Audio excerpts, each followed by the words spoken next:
Hawu, wemjani?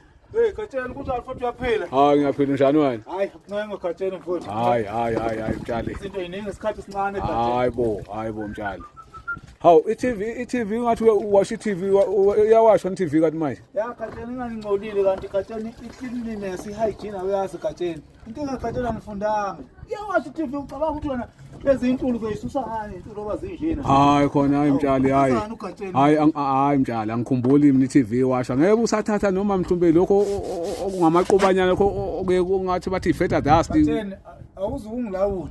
Ngiyatshela manje hayi ingoma iyasha labafana laba isitimela samawele sithi awungeke usilawula umuntu othe inkomo njengoba uyangilawula nge-TV azange ngoba ne-TV wakoba nayo i-TV oba nale esbon okuhlezi kunizulu azange ngoba nayo uyazelapha i-flat screen Gatsheni is a water resistant waterproof Gatsheni ayithelwa ngamanzi e-TV le hawu iyokhala ngikhale le Gatsheni yabona ngozozawula yazi njani ngicela ukhululeke Gatsheni yabona ungene khona savulekile Gatsheni mama ngiyakubona ngathi uzongilawula la ongene khona Gatsheni ngicela ubuyele khona kulula Gatsheni ngoba angikwazi ukuthi ufunani kwami uzongilawula wazini nge-TV Gatsheni habe ungumbono mtshali ungumbono